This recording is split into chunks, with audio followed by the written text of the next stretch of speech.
이것이 복음입니다 라는 제목으로 함께 은혜 나누겠습니다. 지난주부터 바른 믿음 시리즈로 함께 은혜를 나누고 있습니다. 오늘 그 두 번째 시간으로 이것이 복음입니다가 되겠습니다. 우리가 오랫동안 신앙생활을 해도 복음에 대해서 명확하게 알지 못하면 교회 생활을 할 뿐 다른 신앙생활을 해낼 수가 없습니다. 그리고 실제로 그런 성도들이 매우 많습니다. 지식이 참된 지식이 아니기 때문에, 내가 알고 있는 것이 바른 지식이 아니기 때문에 그게 바른 증거로 삶에 나타날 수가 없는 거예요. 지금 매우 당연한 겁니다. 그래서 우리가 복음을 알더라도 바르게 아는 것이 정말 중요합니다. 여러분이 그동안 해왔던 어떤 전통적인 신앙의 개념들, 오랫동안 그렇게 익숙해져 있던 것이라 할지라도 말씀이 그렇게 말씀하지 않는다면 바꾸리라고 결단하셔야 됩니다. 오늘도 이 바른 믿음 시리즈를 통해서 우리가 바른 복음을 깊이 깨닫고 우리의 삶의 자리에서 주님이 약속하신 것들을 누려나가는 귀한 은혜가 있기를 바랍니다. 지난주에 구원에 대한 말씀을 드렸습니다. 물론 오늘도 구원에 대한 말씀이 이어지는 것입니다. 지난주에 함께 나눴던 말씀은 골로새서 1장 13절 14절 말씀이었습니다. 구원이란 흑암의 권세에서 우리가 건짐을 받아서 하나님의 사랑의 아들의 나라로 옮겨지는 것이다 말씀드렸습니다. 지금 옮겨가고 있는 것이 아니고 이미 옮겨졌다. 여러분, 이게 매우 중요한 겁니다. 옮겨가고 있는 중, 지금 구원받아 가고 있는 중, 천국으로 가고 있는 중이 아니에요. 우리는 이미 옮겨져 버렸습니다. 이미 우리의 신분이 바뀌어져 버렸습니다. 이 부분에 대해서 우리가 먼저 확신해야 합니다. 그러면서 속량이라는 단어에 대해서도 말씀을 드렸죠.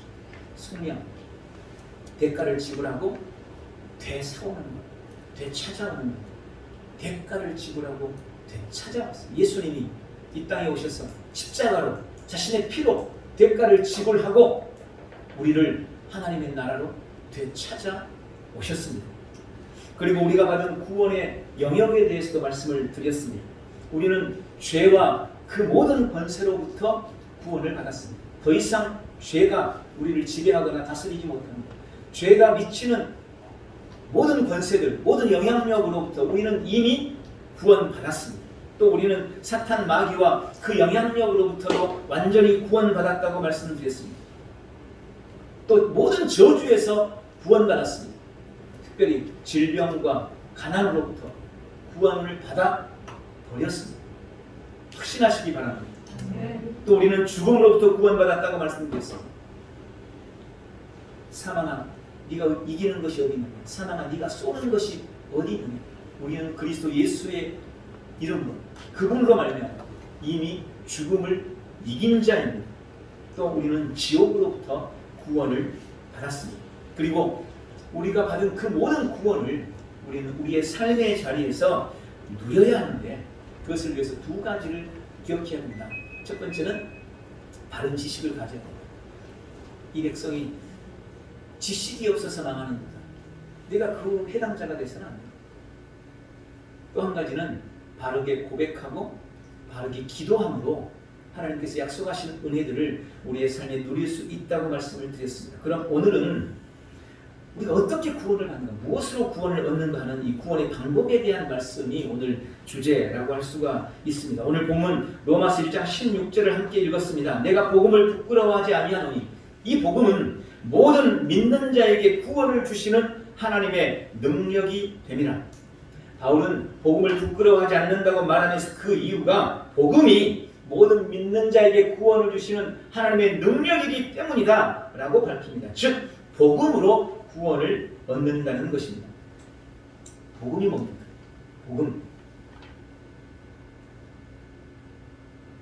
복음이라는 말은 말 그대로 기쁜 소식이라는 말. 이걸 영어로는 가스펠이라고 하고 굿뉴스라고도 합니다. 이걸 한 문장으로 요약하면 만민을 구원하는 기쁜 소식, 이게 복음입니다. 그래서 십자가가 복음입니다. 맞습니다. 부활이 복음입니다. 맞습니다. 예수님이 복음입니다. 맞습니다. 그런데 그렇게 십자가가 복음입니다. 부활이 복음입니다. 예수님이 복음입니다. 이 말이 틀린 말은 아니지만 그 말이 또 전부는 아닙니다. 그래서 이걸 우리가 제대로 복음에 대해서 이해하기 위해서는 반드시 알아야 할 필수적인 요소가 몇 가지가 있습니다. 그것을 저는 복음의 핵심 내용이라고 부릅니다. 오늘 그 부분에 대해서 함께 은혜를 나누도록 할 것입니다. 복음의 핵심 내용. 첫 번째, 하나님이 천지와 인간을 창조하셨습니다. 이것이 복음의 첫 번째 핵심 내용입니다. 창세기 1장에 보면 하나님께서 태초에 천지를 창조하신 내용이 쭉 기록되고 있습니다. 하나님이 첫째 날로부터 시작해서 둘째 날, 셋째 날, 여섯째 날까지 온 세상을 완벽하게 창조하십니다. 그리고 그 창조의 클라이막스가, 그 창조의 절정이 바로 인간의 창조였습니다. 창세기 1장 26절부터 27절에 인간 창조에 대해서 하나님이 그렇게 말씀하십니다. 하나님이 이르시되 우리의 형상을 따라 우리의 모양대로 우리가 사람을 만들고 그들로 바다의 물고기와 하늘의 새와 가축과 온 땅과 땅에 기는 모든 것을 다스리게 하자 하시고, 하나님이 자기 형상 곧 하나님의 형상대로 사람을 창조하시되 남자와 여자를 창조하시고, 하나님이 하나님의 형상대로 사람을 창조하셨습니다. 그런데 이 하나님의 형상이라는 게 그런 걸까요? 성경에 보면 하나님은 어떤 모양을 가지고 계신 분이 아닙니다. 하나님은 어떤 형태를 가지고 계신 분이 아니세요. 이 하나님의 형상에 대해서 성경이 우리에게 밝히는 유일한 설명, 유일한 단서가 있는데 그게 뭐냐면 하나님은 영이시다라는 것입니다. 하나님은 영이세요. 그 외에 다른 모습으로 하나님을 표현한 구절이 없어요. 하나님은 영이십니다. 그게 하나님의 형상이라는 거예요. 하나님이 영이시라는 거예요. 그런데 하나님, 영이신 하나님이 하나님의 형상대로 인간을 만들었다라는 의미는 하나님이 영으로 인간을 만들었다는 말입니다. 영적 존재로 인간을 만들었다는 의미예요. 이게 하나님의 형상대로 인간을 만들었다라는 의미입니다. 창세기 2장 7절에는 이 부분을 조금 더 구체적으로 설명을 하고 있습니다.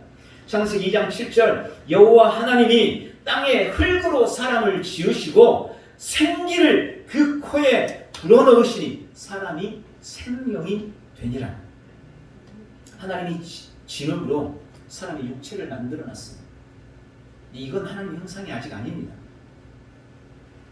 그렇게 육체를 진흙으로 만들어 놓고 그 코에다가 생기를 불어넣으셨습니다. 여기 하나님이 불어넣으신 이 생기라는 단어는 뇌사마라는 단어인데 이것은 영혼, 호흡, 숨이라는 의미입니다. 영혼, 호흡, 숨. 즉 하나님이 진흙으로 만든 인간의 육체에다가 하나님의 영을 불어넣었다. 하나님의 영혼을 불어넣었습니다. 그랬더니 사람이 생명이 되었다는 겁니다. 여기 생명이라는 단어는 살아 숨쉬는 존재, 즉 생명을 가진 자라는 의미입니다. 여러분, 하나님이 우리의 육체 안에 하나님의 영, 하나님의 호흡, 하나님의 숨을 불어넣었더니 사람이 생명을 가진 자, 살아 숨쉬는 존재가 된 것입니다. 즉 하나님이 불어넣어주신 하나님의 영, 하나님의 숨, 하나님의 호흡이 인간의 본질이라는 것. 그것이 진짜 인간이라는 것입니다. 그래서 이렇게 말씀드릴 수 있습니다. 한번 따라해 보십시오. 나는 영입니다. 혼을 가지고 있고 육체 안에 삽니다. 다시 한번 따라해 주십시오. 나는 영입니다. 혼을 가지고 있고 육체 안에 삽니다. 여러분, 나는 영이에요. 우리는 영입니다. 나의 본질, 나의 본연, 나의 진짜는 영이라는 의미입니다. 하나님의 영이 육체 안에 들어가자 그가 생명을 가진 자, 즉 살아 숨쉬는 존재가 되었습니다. 그게 사람입니다. 그렇다면 생명, 우리가 가진, 인간이 가진 생명은 어떤 생명입니까? 바로 하나님의 생명이라는 거예요. 왜요? 하나님의 영이, 하나님의 호흡이, 하나님의 숨이 불어넣어지자 비로소 생명이 됐기 때문에 그 생명은 하나님이 주신 하나님의 생명이라는 의미입니다. 바로 이것이 우리가 많이 들어왔던 조회라는 생명입니다. 조회라는 생명. 그리고 이 생명이 요한복음 3장 16절에 하나님이 세상을 이처럼 사랑하사 독생자를 주셨으니 이는 믿는 자마다 영생을 얻게 하려 함이라 라고 말할 때 이 영생이 바로 이 조회예요. 바로 이 생명인 것입니다. 여러분, 우리가 영생이라는 단어에 대해서도 좀 개념을 명확하게 할 필요가 있습니다. 영생, 이 말에 대해서 많은 사람들이 좀 이해를 잘못하기 때문에 오해를 종종 불러옵니다. 여러분, 영생은 단지 영원히 사는 것, 흔히 말하는 이터널 라이프나 롱 라이프가 영생이 아닙니다. 영원히 사는 것은 지옥에서도 영원히 살잖아요. 지옥은 안 죽고 영원히 사는 건 지옥에서도 고통 속에서. 그럼 지옥 간 사람들도 영생을 얻은 겁니까? 그렇게 말하지 않잖아요. 그러니까 영원히 사는 것이 무조건 영생이라고 말하는 말은 틀립니다. 그럼 영생이란 도대체 뭘까요? 죄송합니다. God kind of life. 영어로 제가 설명을 해요. 하나님과 같은 종류의 생명, 하나님의 생명, 이게 영생이에요. 우리가 영생을 얻었다는 말은 하나님의 생명이 내 안에 들어왔다. 내가 가진 이 생명이 하나님과 같은 생명이다 라는 의미인 것입니다. 우리는 하나님의 생명을 얻었습니다. 내 안에는 하나님의 생명이 있습니다. 이게 내가 받은 영생이라는 의미인 것입니다. 인간은 그렇게 하나님의 형상대로, 하나님의 영으로, 하나님의 생명으로 영생하는 존재로 지어졌습니다. 그리고 그런 인간에게 하나님께서 복을 주십니다. 1장 26절, 27절 읽었죠.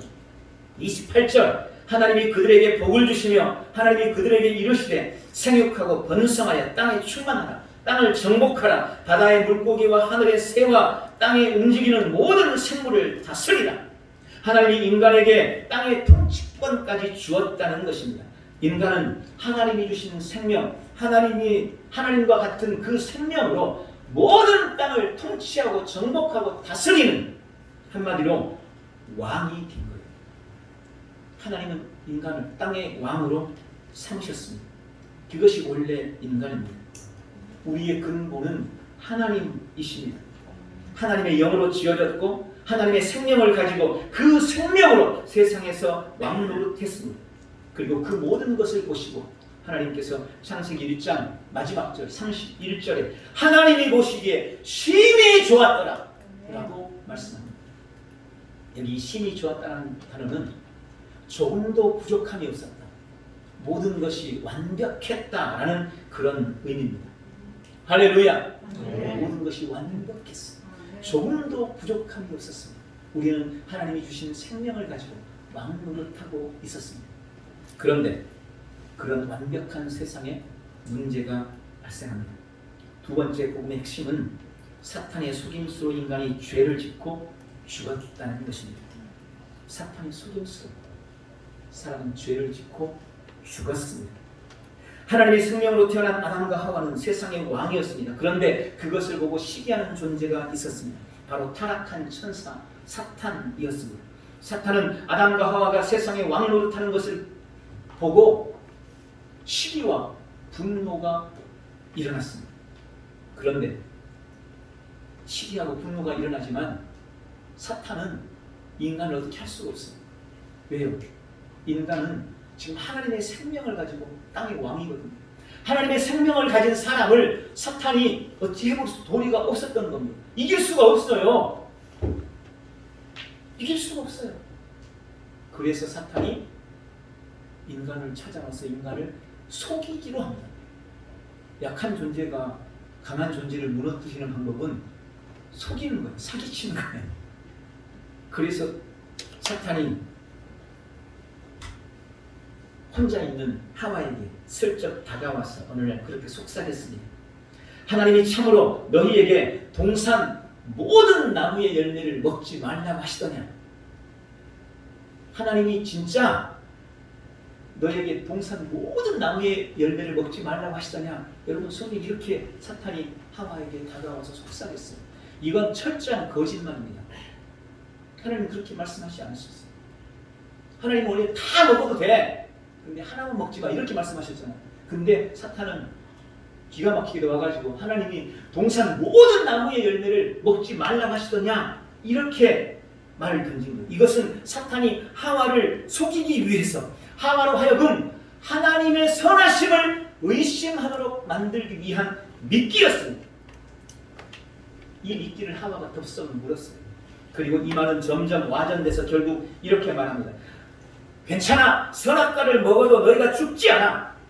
하나님이 선악과를 먹지 말라고 한 이유는 너희가 그것을 먹으면 너희 눈이 밝아져서 하나님과 같이 되기 때문에 하나님이 그게 싫어서 너희가 하나님처럼 되는 것을 못마땅하게 여겨서 그래서 너희에게 선악과를 먹지 말라고 한 거야. 여러분 이렇게까지 완전히 된 거예요.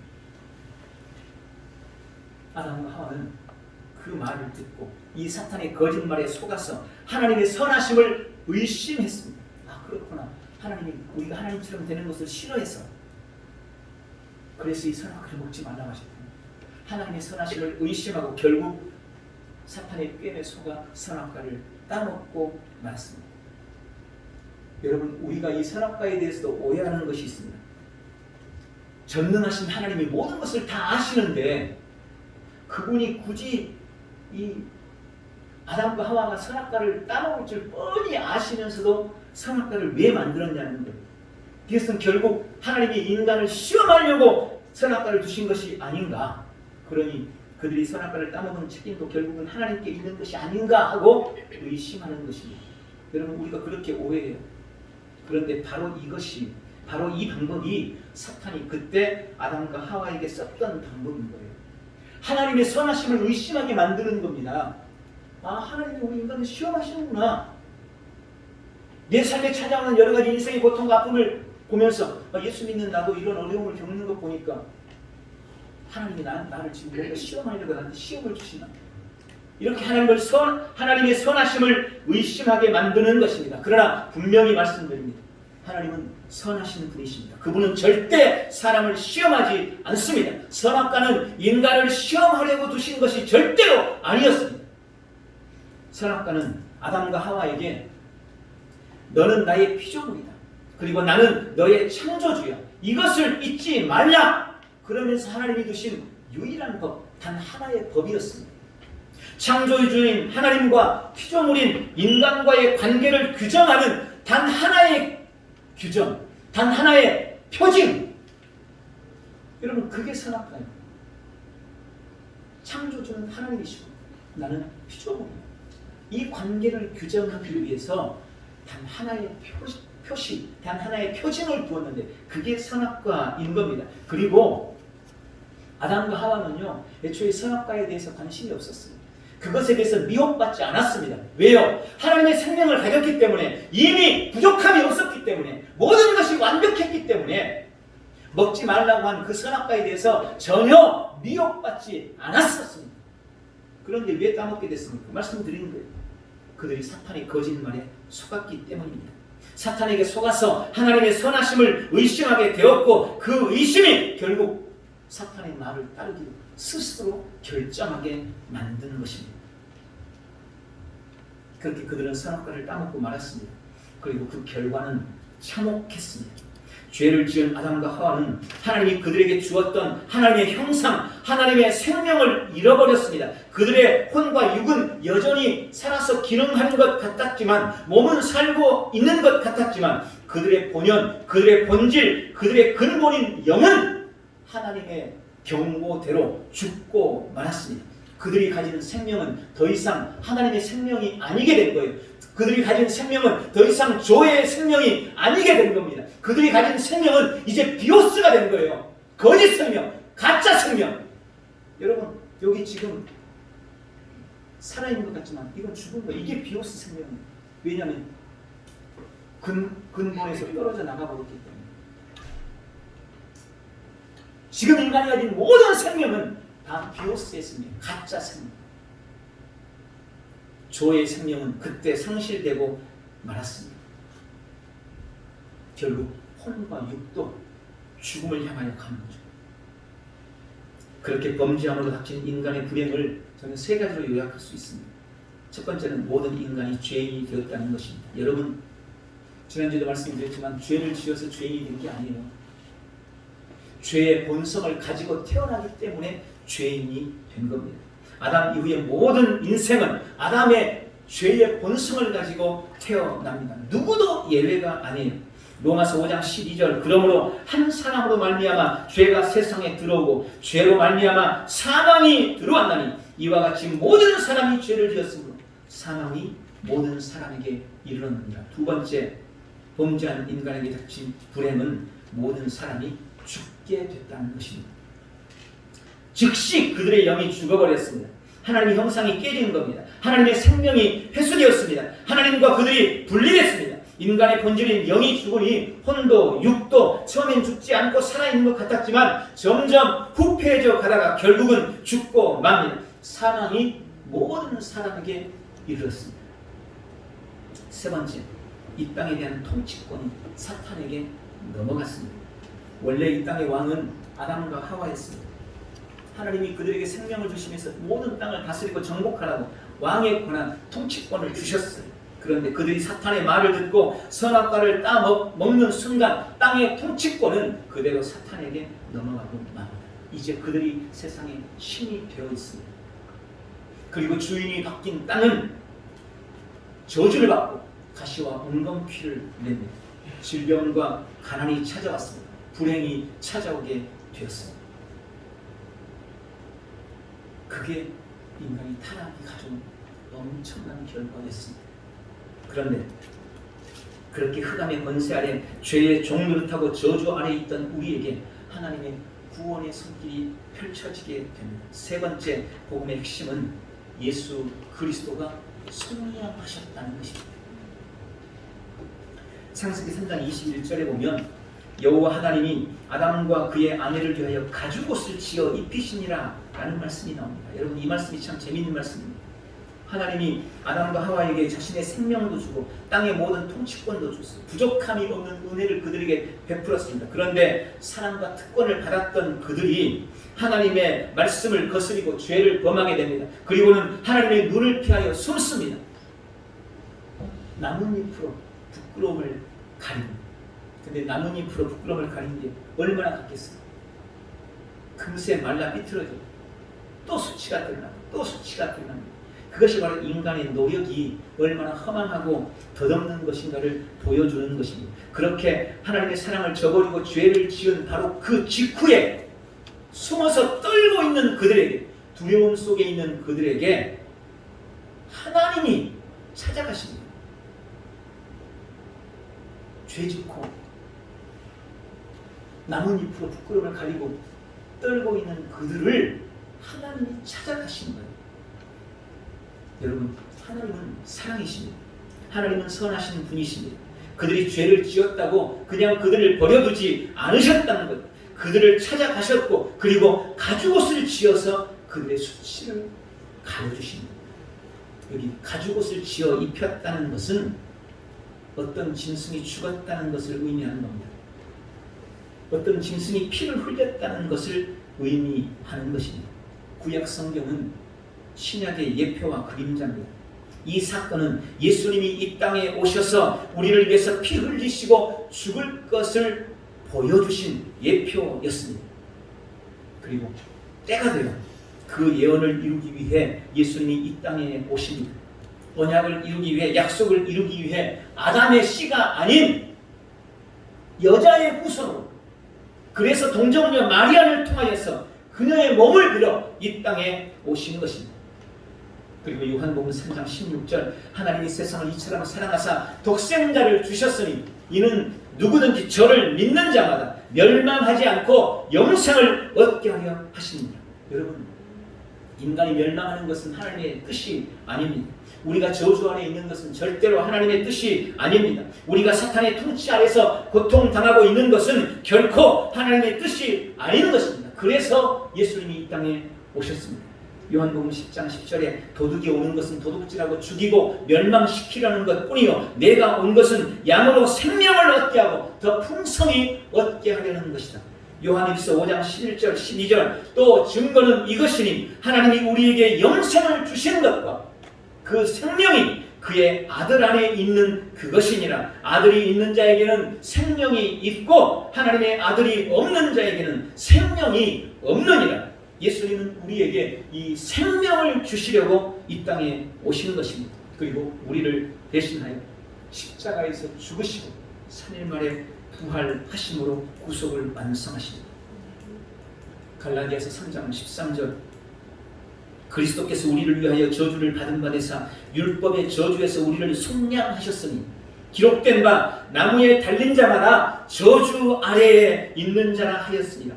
예수님은 십자가를 지고 율법의 저주에서 우리를 속량, 지난주에 말씀드린 속량하신 겁니다. 가난과 질병 등의 모든 저주에서 값을 지불하고 우리를 되사오신 것입니다.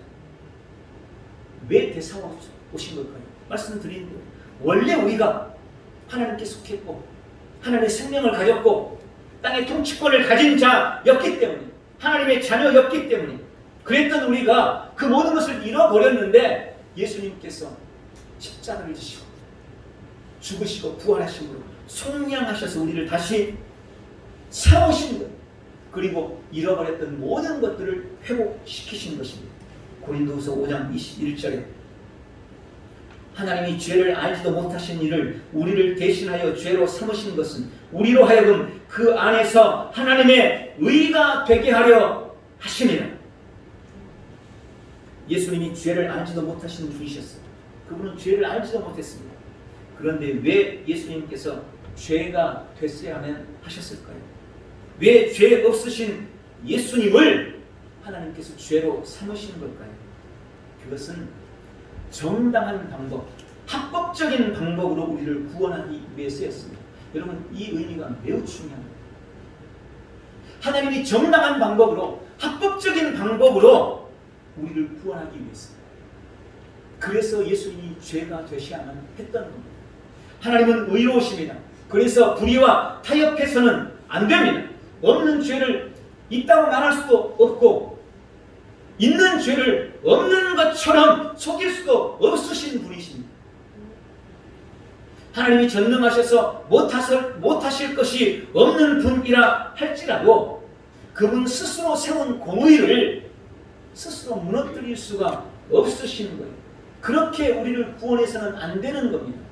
그래서 죄를 알지도 못하는 그분을 우리를 대신하여 죄로 삼으셨던 것입니다. 죄가 되게 하신 것입니다.